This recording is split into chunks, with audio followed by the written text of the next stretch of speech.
Lights, camera, action. In a studio where local filmmakers talk to other filmmakers about the inside world of film. Cut! That's not the script. It. We'll fix it in post. Do you wonder how films are produced and what really goes on behind the scenes? Well, stand by. Filmmakers Kevin Mumphrey, Victoria V.A. Jones, and Carson Hype Ferguson explain all the details. Right here on It, We Will Fix It in Post podcast. Good morning, good afternoon, and good evening. Whenever you're listening, I thank you for doing so. I'm once again Kevin Mumphrey, and this is F It. We'll Fix It in Post. I'm here with my colleagues, Victoria V.A. Jones. What's going on? And Carson Hype Ferguson. Yep. Have y'all noticed that? Yep. Okay, go ahead. Have y'all noticed that? He changed it up every single time. Y'all noticed that making films are quite expensive. Very much so. You notice that as well? It's relative. You got the money? I said it's relative. I didn't say So- who so- was hey, relative. so I didn't say. Listen, if you got the money, just come over this way. Look. I didn't say whose relative it was. Relative I to just said who? it's relative. It's relative to the person. So, well, apparently. So, I mean, Bill Gates ain't got no problem if you want to make a movie. Okay, but I do. So you know Bill Gates? Nah. Send him over here. Nah. Send him over my way. Let him throw a couple billion at me. Not Nah. even a billion. I just need a couple thousand. No. How you go from 1 billion to 1,000? Cause I ain't trying to be greedy. You're a horrible negotiator. Jesus Christ. I ain't Skipped a whole lot of numbers. I ain't Man. trying to be greedy. She and I threw don't away wanna a lot of I don't want to zeros. be greedy. You know what I'm saying? Your So, lawyer be like, "Hey, let me holler at you for a second. Like, what are you doing?" I don't want to be greedy. But go ahead. But He now, didn't even start his finished thing yeah. yet. So now, did you know that because even television is expensive now because of this? One of the things you see, you don't see the type of films we obviously grew up watching. Maybe like the romantic films or coming of age films. I mean, you do see a bit of a rise in westerns as of late, but I think that's kind of a genre that are never, at least in American culture, never completely go out of style. I don't think that's due to the price though. I think that's just storytelling. Because like, look at that movie that a certain mogul was attached to. Which The one with the was it Dope? Where the kid was using like the phones to sell like, you know, the deal for his like principal and was trying to get into the Ivy League Netflix school. movie. No, it wasn't. I think it ended up being on Netflix. It was not dope. I don't think that was dope. Like, I can't remember the name of it. What it was? I thought it was Dope though. I can't remember the name of it. Hold on, I'll look it up. Go ahead. Yep. So, but I looked this up a little while ago. Like even like a television series is like 20 million episodes apparently to make. 20. How many 20. episodes? How many episodes? No, you notice Netflix the season's a lot shorter now. That's because they're an hour long. So if you Well, cut yeah, out the that's like- commercials and just like Bridgerton, now they did one half this time, and then they're doing the other half. Is gonna come out in the middle of June. I was Bridgerton's right. a good example. I was right though, by the way. What? It was dope. Yeah, it was dope. Oh well. The goofy kid or whatever, with the bike. I just remember that scene of that movie where old girl was in the bathroom and she did that line and kind of went a little crazy, Oh, the one that you know, she kind of looked like Cassie a little bit. just a little bit. Yeah, I was But like, we ain't gonna. That's their story. Why would you say that? well, I mean, she looked like Cassie. Oh, the first season of Bridgerton, 7 million per episode. Well, I can believe that. Have you watched Bridgerton? Absolutely not. For real? Nah. So you nah. can't say nothing. So I No. understand Oh, why no. they Here's spent that that. I money can- though. I don't know. Just from looking at the set, I've seen previews and little parts of it. The sets, the clothing design, the fact it's on Netflix. I can believe 7 million episodes. The costumes alone probably took up half of that budget. If you, Half. I'm trying to tell you, like the way their hair is, the gowns that they wear, especially the queen. Like she has, I watched the latest episodes, and she had like the hair, and there was like these doves spinning in her head. Wait, like, so it's a period piece?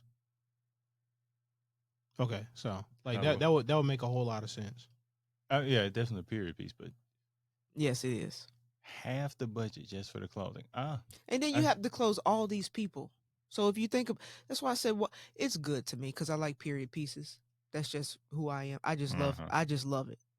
The Victorian era, you get it. I don't get it. For real. No. I don't get it. What you get it? Yeah, I don't really. I don't like certain. Like my the period pieces, Victorian I like. era. What is my name? Oh, okay. Yeah. Sorry, they went over my head. Whatever. Your name is Victoria, not Victorian. But Queen Victoria's daughter, we were born on the same day. In different years, of course, but the same day. We have the same birthday. Are we doing that Bill Gates conversation again? What conversation? Are we building a conspiracy out of this or something? Like No, I'm just saying. I don't know. I think that's the reason why I like the Victorian period. Not only is it kind of my name, you know what I'm saying? It's the whole eloquence, the properness, the English, the way they talk, the way they, carry themselves. So, you know what I'm saying? The period I like was when beer was illegal. They were doing the whole Prohibition era. I don't like that. I like those type of films and shows. Those. Like, you said beer was shows. Illegal? Yeah, I'm thinking like real life. I'm like, nah, I don't. Life. I'm like, man, life was so hard. I'm like, life was hard, man. No. I didn't mean that literally. I'm about to go blind by drinking this alcohol.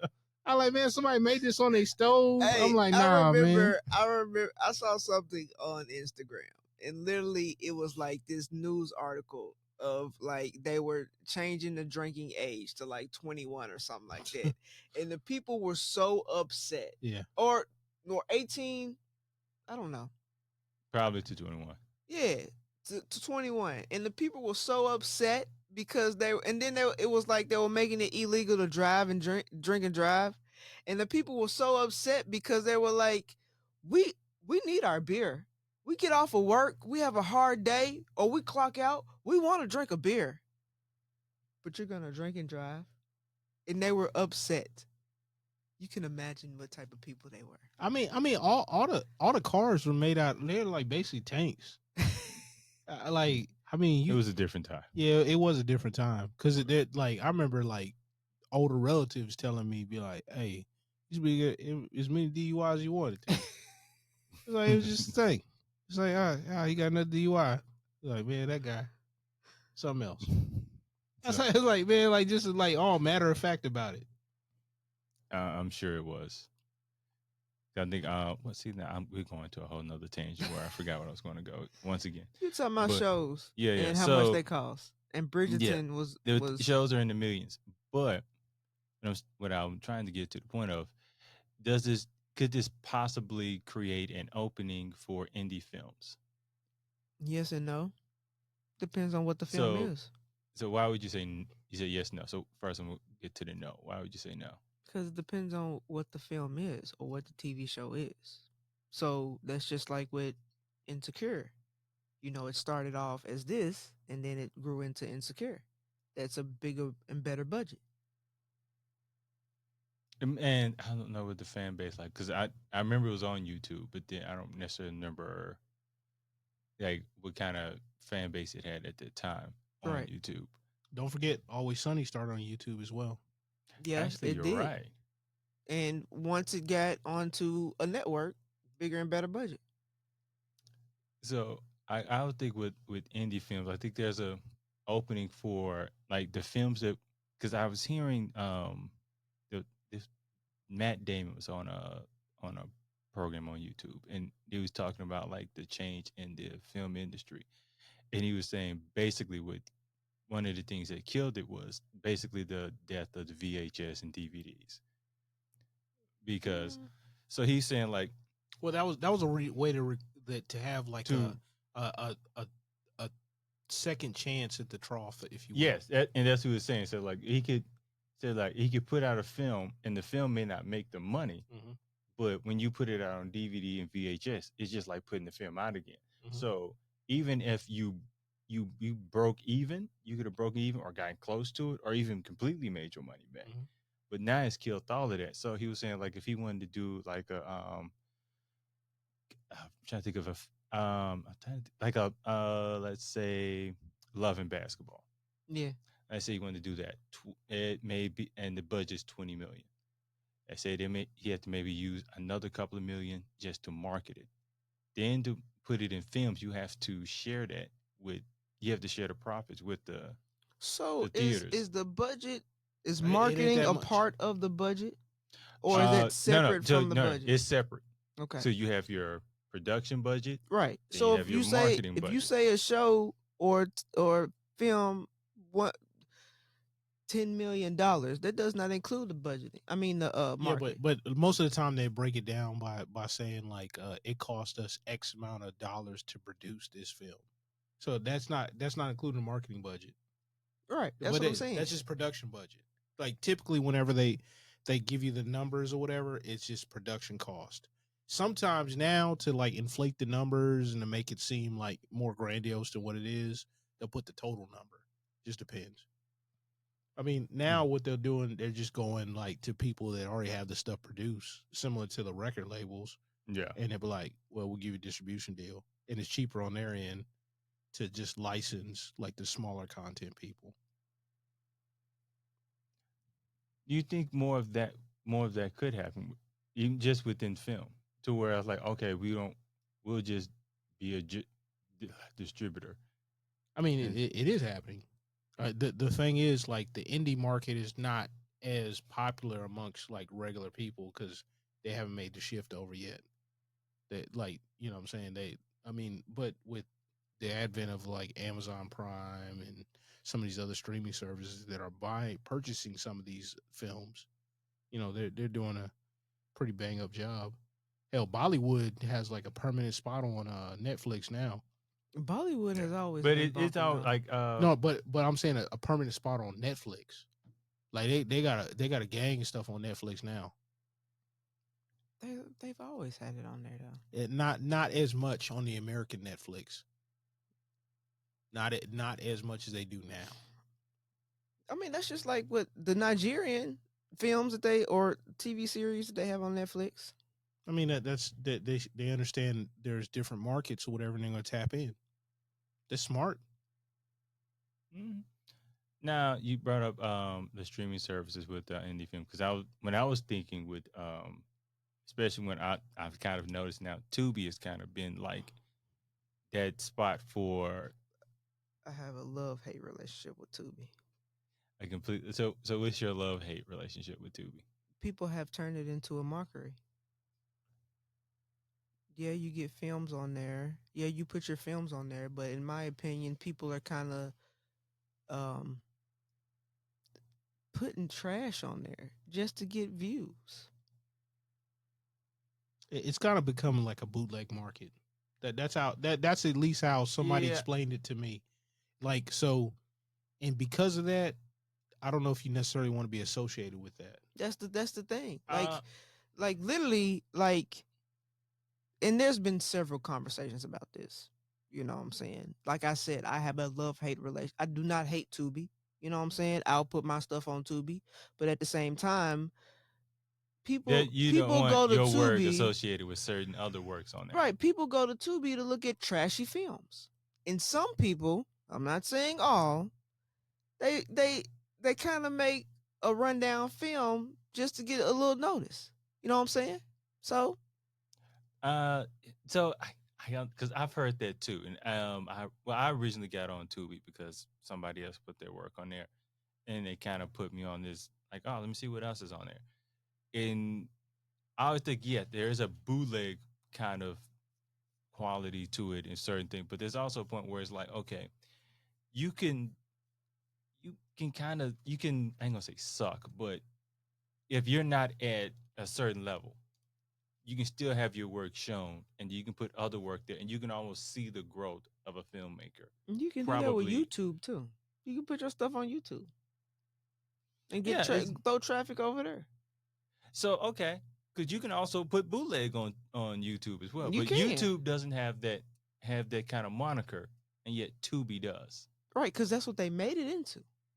When Tubi first came out, it wasn't like that. Well, you ain't gonna be talking crazy about YouTube like that. Like the vast majority of the stuff on YouTube is not trash. In fact, they have a quality control. And if you put too much bad stuff on there, they limit your uploads because people are doing that stuff with the AI videos and just putting too much trash on there. And YouTube's about to crack down. The like what kind of AI videos? Where you know, like they do like a animation, like not stick figures, but like, you know, those small like animated cartoons, the Yeah. explainer video types. They'll do those type of videos or whatever with bad scripts. Oh, okay.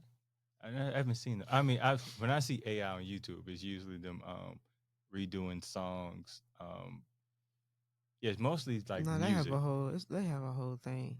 Like it's a whole thing on there, man. Now, Hell, they got si- they got AI that will take the script from a popular TV show and then put it like on a SpongeBob like AI character, and like they will even respond in real time to like people's comments underneath the video, oh, talking about how so creepy people are and stuff like yeah. that. That's weird. So since you've gotten on the AI person, do you think AI could be a benefit to an indie filmmaker?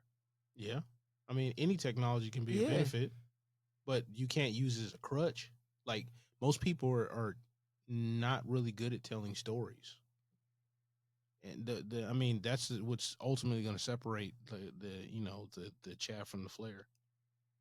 Yeah, but I mean, you know, there's gonna be some that uses that as a clutch. And I mean, they're starting Like, to do that now. yeah, like I said, I can see them using AI they're like gonna be where they auto are. tune. They're gonna be where they are.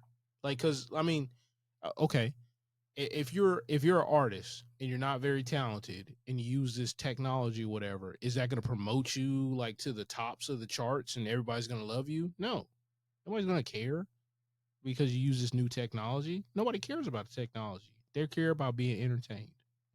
And if you can't do that, they're not gonna pay attention to you. You're gonna leave as fast as you came. So how would you say using it in a and then like how could you imagine using it in an indie film? I'm not gonna use it. You don't see yourself using it in any way. Not me. I mean, for like a fake explosion. I'm gonna try to get somebody to blow the car up. Or I can use you can use After Effects for that. Isn't that kind of like a form of AI? They're probably going Uh, into it now, but it's no. nah, it's not.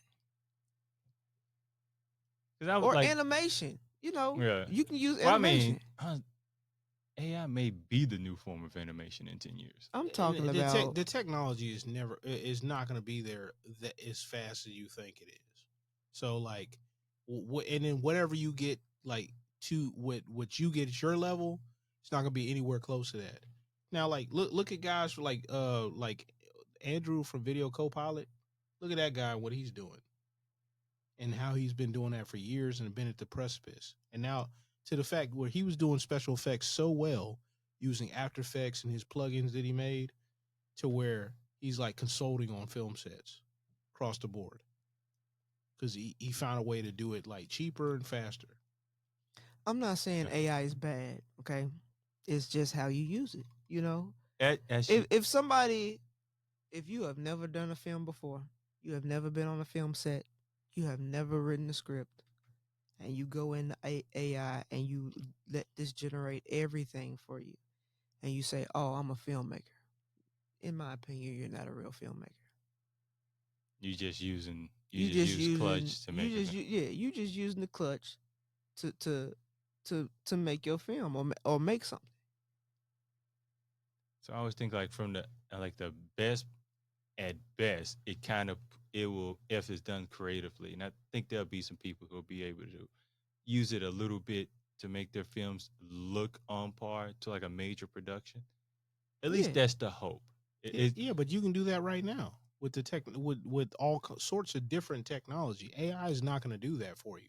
You're not going to be able to like have this raw material and give it to a machine and it's automatically going to transfer your vision. There's still quite a bit of work that you would have to do. And honestly, like The only thing I would think you would really use it for would be like administrative tasks right now, anyway. Mm. I'm just gonna use this as like kind of an example, just because I kind of saw it, like the Spider-Man jumping from buildings to buildings. I can see that being more of an AI thing, and not to say you have like if someone was trying to make their own like hero, Yeah.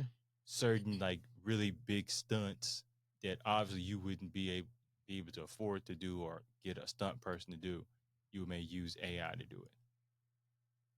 Yeah, but Like I could see it more for like action films, but then I'm thinking, like, could you imagine an AI version of Fast and Furious?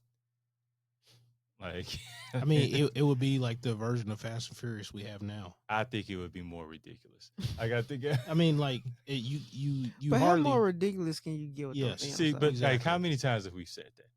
Like, And we've said that a lot. and every iteration gets worse. it gets more ridiculous. So now it's like, oh, we can just do fully AI. Oh yeah, they're going to. I can't even imagine what they could do with AI, but I could just. They've gone everywhere. Only place they haven't gone is heaven and hell. So, And on the next, like literally, they've gone everywhere. So the only two other places is heaven and hell. Man, I can't wait to come back to this one. I'm like, yo, did you see that trailer for Fast and Furious?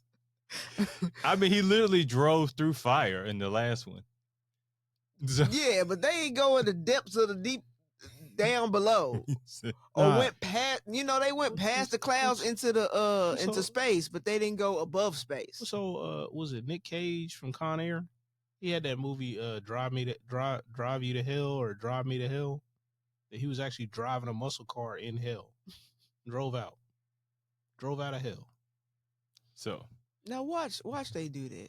Watch they end up making a Fast and Furious, and they are like in the depths of hell, and they have to somehow that car get is out. so fast that he literally sent them to hell. So, well, speaking of hell, I think we're gonna get the hell up out of here. It's just I couldn't help myself. So, once again, Gavin Mumphrey, thank you all for listening and watching. I'm here with my colleagues once again, Victoria V.A. Jones. What's going on? And Karsten Hyde Ferguson. Yes. We're going to get the hell up out of here.